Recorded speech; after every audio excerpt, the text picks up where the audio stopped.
Halo, selamat berjumpa kembali dalam pembelajaran matematika.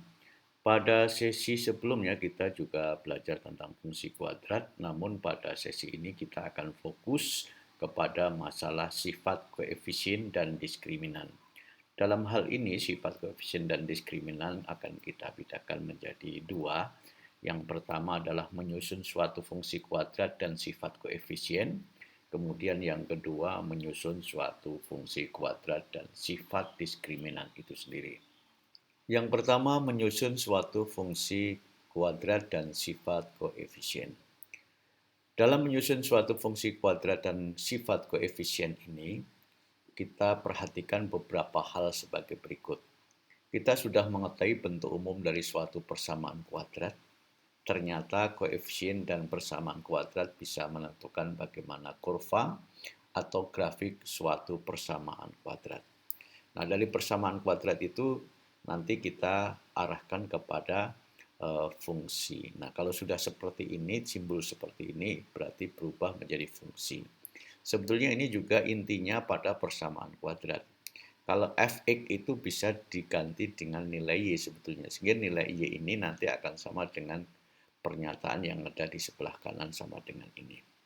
Nah, di sini fungsi x atau fx sama dengan ax kuadrat ditambah bx ditambah c. Nah, mari kita simak bersama-sama. Di sini ada beberapa permasalahan yang harus kita betul-betul kita pahami. Yang pertama, ternyata koefisien A, B, dan C, maksudnya A, B, dan C yang ini, bisa menunjukkan sifat dari grafik suatu fungsi kuadrat. Nilai A menentukan jenis kurva. Nah, sekarang kita perhatikan. A lebih dari 0. Kalau A-nya lebih dari 0, maka kurva membuka ke atas. Kalau A kurang dari 0, maka kurva membuka ke bawah. Nah, di sini yang harus kita ingat, ya. Kemudian yang kedua, nilai B. Kita fokus kepada nilai B yang ini. Bersama nilai A. Nah, di sini ternyata nilai B bersama nilai A menentukan letak sumbu simetri. Nah, ini yang berkaitan dengan sumbu simetri. Kalau yang nomor 1 fokus ke kurva, nomor 2 ini fokus ke sumbu simetri. Sumbu simetri itu garis yang membagi dua sisi yang sama dan kongruen. Nah, yang pertama, jika A dan B memiliki tanda yang sama, kalau positif-positif, negatif-negatif, ya, maka sumbu simetri berada di kiri sumbu Y. Nah, sebelah kiri Y ya. Kemudian, jika B sama dengan 0, sumbu simetri tepat di sumbu Y, berarti tepat di garis Y ya, atau sumbu Y. Jika A dan B memiliki tanda yang berbeda, berarti bisa A negatif, bisa B positif, atau sebaliknya, berarti berbeda ya. Maka sumbu simetri berada di kanan sumbu Y. Nah, beda dengan yang poin A ini tadi. Nah, kalau ini sama, kalau ini berbeda. Kalau sama, sebelah kiri Y. Kalau berbeda, berarti di sebelah kanan Y. Nah, kemudian C. Nilai yang ketiga maksudnya ya. Nilai C menentukan perpotongan dengan sumbu Y. Nah, nilai C menunjukkan secara langsung di mana kurva memotong sumbu Y. Nah, jadi C ini nanti akan menentukan perpotongan dengan sumbu Y-nya. Ya. Dan itu yang harus kita pahami tentang bagaimana menyusun suatu fungsi kuadrat dan sifat koefisiennya. Jadi fokusnya yang nomor 1 berkaitan dengan kurva, nomor 2 ini berkaitan dengan sumbu simetri, kemudian yang ketiga ini tentang perpotongan dengan sumbu Y-nya. Nah, jadi seperti itu. Nah, kalau yang pertama tadi menyusun suatu fungsi kuadrat dan sifat koefisiennya. Nah, yang kedua ini menyusun suatu fungsi kuadrat dan sifat diskriminan. Nah, kita juga sudah mempelajari bahwa suatu fungsi kuadrat dengan bentuk fx sama dengan ax kuadrat ditambah bx ditambah c memiliki diskriminan yang rumusnya dengan d huruf besar sama dengan b kuadrat dikurang 4ac. Ternyata nilai diskriminan suatu fungsi kuadrat menentukan apakah suatu fungsi kuadrat memotong sumbu x atau tidak. Di mana letaknya? Nah, sekarang kita cek satu persatu. Jika D lebih dari 0, maka grafik fungsi kuadrat memotong sumbu X di 2 titik. Nah, sekarang kita cek. D lebih dari 0. Ini D lebih dari 0. Ini nilai diskriminannya D lebih dari 0. Maka memotong sumbu X, ini sumbu X, ini sumbu Y, di 2 titik. Nah, ini juga begitu. Nah, ini kurva terbuka ke bawah, X-nya memotong di sini dan di sini. Ini sumbu Y-nya. Nah, oke ya. Nah, begitu juga ini. Nah, ini D lebih besar daripada 0. Nah, memotong di 2 titik di sumbu X ini sumbu Y, X1-nya sini, X2-nya sini. Begitu juga ini, kurvanya ke sini, ini sumbu X, ya kan? Ini sumbu Y-nya, nah memotong di 2 titik di sini, X1 dan X2-nya. Ini kalau diskriminannya setelah kita cari, D-nya ketemu lebih dari 0. Kemudian yang kedua, D sama dengan 0, maka grafik fungsi kuadrat memotong sumbu X di 1 titik. Berarti hanya menyentuh saja 1 titik. Contohnya ini. Ini D sama dengan 0. Ini juga D sama dengan 0. Ini sumbu X, ini sumbu X-nya, ini sumbu Y. Berarti ini menyentuh di 1 titik di sini. Nah, di sini. Kemudian kurva yang ke bawah ini sumbu X-nya berarti menyentuhnya di sini, di 1 titik. Karena D sama dengan 0 atau diskriminannya bernilai 0. Nah, kemudian yang ketiga, jika D kurang dari 0, maka grafik fungsi kuadrat tidak memotong sumbu X. Nah, berarti lihat nih, D kurang dari 0, ini juga D kurang dari 0. Berarti tidak memotong sumbu X. Nah, ini sumbu X-nya, ini sumbu Y-nya. Nah, ini menandakan tidak memotong, berarti di atas sumbu X-nya. Nah, ini lewat di atas sumbu X. Kalau ini sumbu X-nya ini, sumbu Y-nya ini berarti lewatnya di bawah sumbu X. Jadi seperti itu. Jadi ini menjadi pedoman kita dalam menentukan di mana letak perpotongan sumbu ya. Nah, ini kalau D lebih dari 0, D sama dengan 0, D kurang dari 0. Nah, kita jadikan ini menjadi sebuah pedoman kalau kita lupa dan bisa kita baca kembali. Sekarang disajikan contoh soal-soal sifat koefisien dan diskriminan. Nah, nomor 1, diketahui suatu fungsi fx sama dengan x kuadrat ditambah 2x dikurang 15, tentukan manakah pernyataan di bawah ini yang benar. A. Kurva membuka ke atas. B. Sumbu simetri di sebelah kanan sumbu Y. C. Atau yang ketiga, memotong sumbu Y di atas sumbu X. Yang keempat, memotong sumbu X di 2 titik. Mari kita analisis dari beberapa pernyataan ini ya. Nah, untuk menjawabnya kita analisis dulu nilai A-nya berapa, B-nya berapa, C-nya berapa. A bernilai 1, ini 1 bernilai 1. X kuadrat itu sama aja nilainya 1, X kuadrat. A-nya 1. Kemudian B-nya 2, C-nya negatif 15. Kemudian kita cari diskriminannya dulu dengan rumus B kuadrat dikurang 4AC. Nah, B-nya 2 berarti 2 kuadrat, C-nya berarti A-nya berarti 1, C-nya berarti negatif 15. Ini 4 hasilnya, kemudian ini hasilnya 60. Sehingga hasilnya D-nya 60 sama dengan 60. Artinya apa? Berarti D lebih besar daripada 0. Nah, karena A lebih besar daripada 0, nah kita sudah memulai menganalisis sini. Karena A lebih besar daripada 0, maka kurva membuka ke atas. Berarti pernyataan A, kurva membuka ke atas benar. Nah, karena nilai A sama dengan positif dan B positif, berarti sama ya, maka sumbu simetri berada di sebelah kiri sumbu Y. Nah, ini sumbu simetri di sebelah kanan Y, berarti pernyataan B salah. Nah, karena C sama dengan negatif 15, maka kurva memotong di bawah sumbu X. Nah, di sini memotong sumbu Y di atas sumbu X. Nah, di sini keterangannya di bawah sumbu X. Nah, kemudian karena diskriminannya sama dengan 64, berarti kurva melalui 2 titik di sumbu X. Nah, memotong sumbu X di 2 titik, berarti pernyataan benar. Maka jadi pernyataan yang benar dari pernyataan 4 ini A dan D. Jadi itu. Nah, untuk menentukan ini berarti kita harus membaca keterangan yang ada di depan tadi yang sudah dijelaskan ya. Demikian penjelasan tentang nomor 1. Sekarang soal nomor 2, diketahui suatu fungsi fx sama dengan ax kuadrat ditambah bx ditambah c, di mana a lebih besar daripada 0, b kurang dari 0, dan c lebih dari 0. Maka gambar yang sesuai adalah, nah di sini ada 4 gambar, ini kurva ke bawah, kurva ke atas, kurva ke bawah, ini kurva ke atas.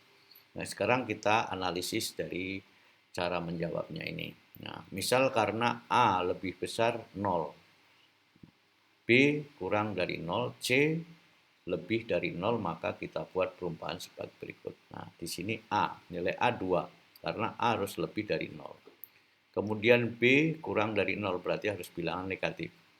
Kemudian C lebih besar daripada 0, berarti harus positif. Nah, kita buat keterangannya. Karena nilai A positif, dipastikan kurva menghadap ke atas. Nah, kurva yang menghadap ke atas berarti nomor 2 dan nomor 4. Berarti ini udah pernyataan, ini salah, 1 dan 3. Karena nilai C positif, maka akan memotong di sumbu Y positif. Nah, tadi kan ini salah, ini salah. Nah, ini memotong sumbu Y di bawah sumbu X, berarti negatif. Nah, padahal pernyataannya memotong sumbu Y di positif. Nah, ini baru. Nah, ini kurva memotong sumbu Y-nya ini berarti di titik sini. Kalau ini memotong sumbu X di titik sini dan titik sini. Nah, jadi itu ya. Karena nilai A positif dan B negatif, ya, berarti A dan B beda ya, berbeda.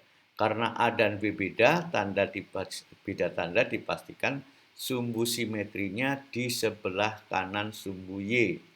Nah, kalau ini sumbu simetrinya sebelah kanan Y, tapi pernyataannya udah salah tadi. Nah, sebelah kanan ini kan Y, nah, sebelah kanan sumbu Y. Ini benar, tapi dalam pernyataan yang pertama kan udah salah tadi ya. Nah, ini sumbu simetrinya di sini, ini sumbu simetrinya di sini, ini sumbu simetrinya di tengah-tengah sini. Nah, ini berarti di sebelah kanan Y. Berarti gambar nomor 4 ini yang memenuhi unsur pernyataan yang soal nomor 2 ini. Jadi dari uraian di atas, maka yang sesuai gambarnya adalah gambar nomor 4 ini. Nah, ini kurva terbuka ke atas, ini sumbu X, sumbu Y. Nah, kurva ini memotong sumbu X di titik sini dan titik sini. Memotong sumbu Y berarti di atas sumbu X berarti positif ya. Kalau di sini memotong sumbu X di 2 titik ya.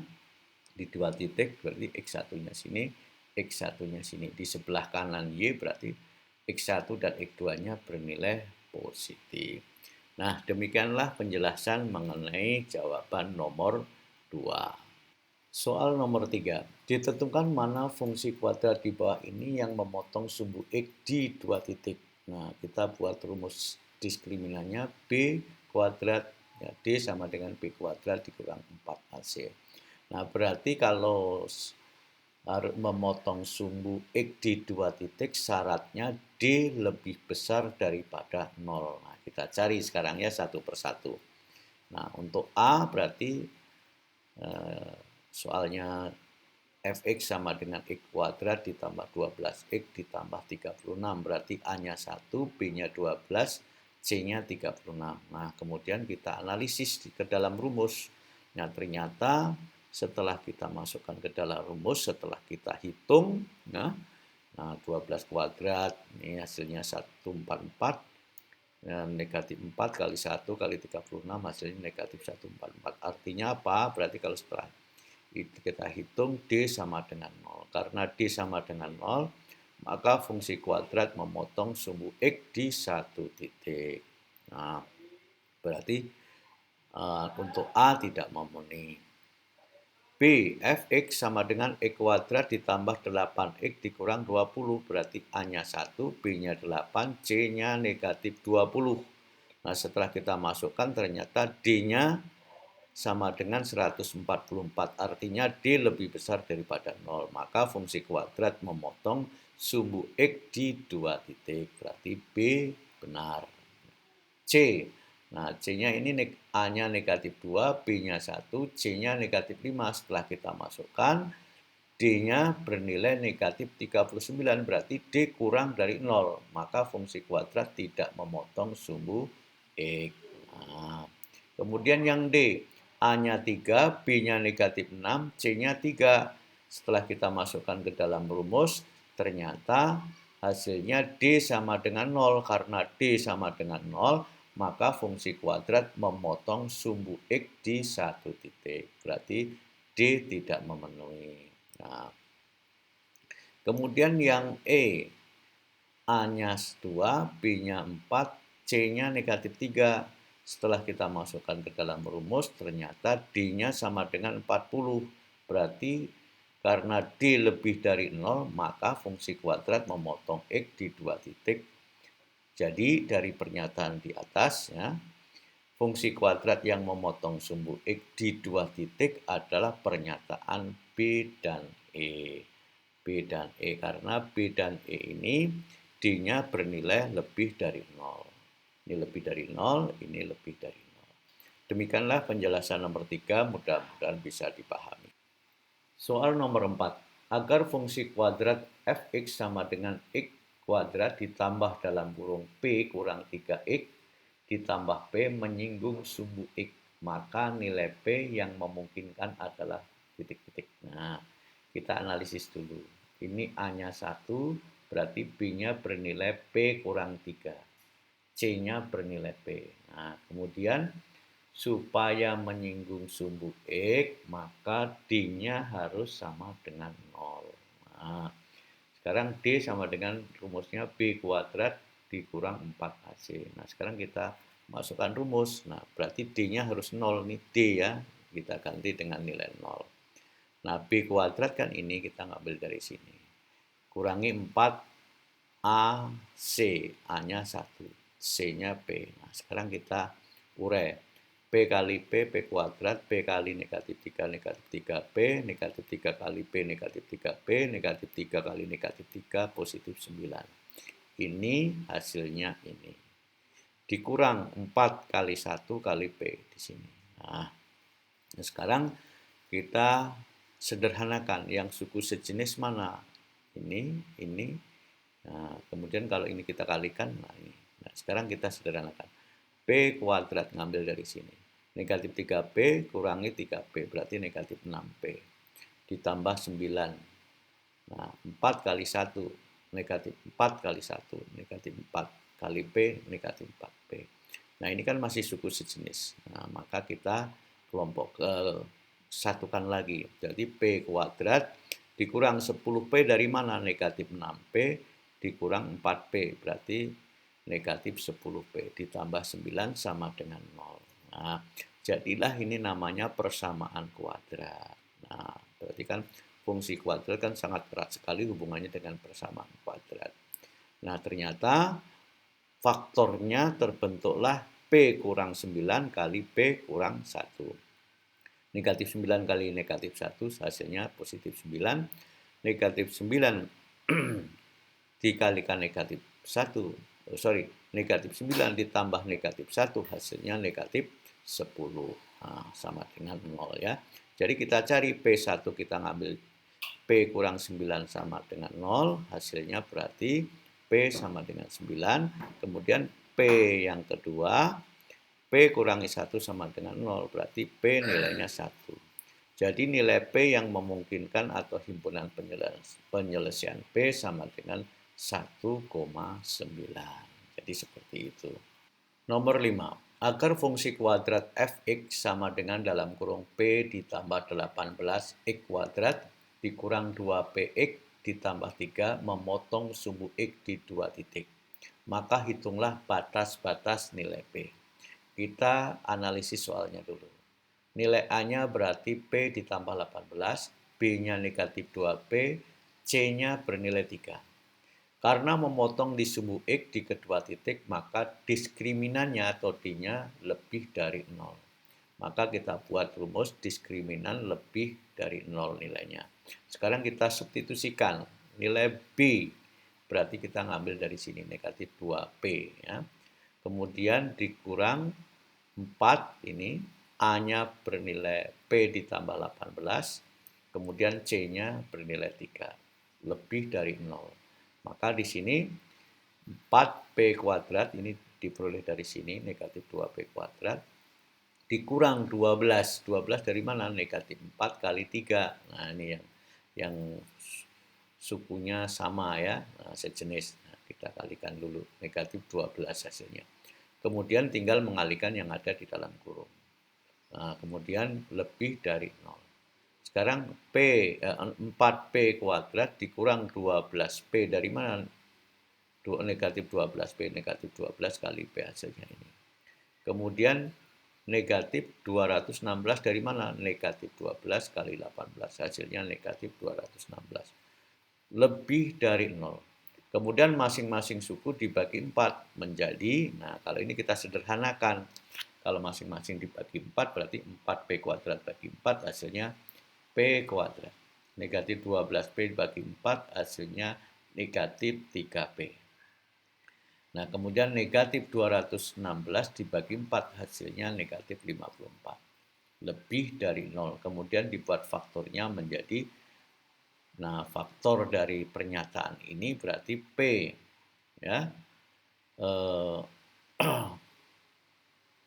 kurang dari 9 kali P tambah 6 sama dengan 0. Nah, dari P1-nya ketemu 9, P2-nya ketemu negatif 6.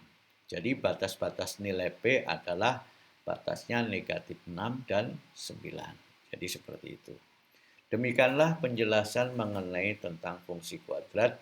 Dari awal sampai akhir semuanya sudah kita pelajari. Mudah-mudahan bisa dipahami dan bisa dimengerti.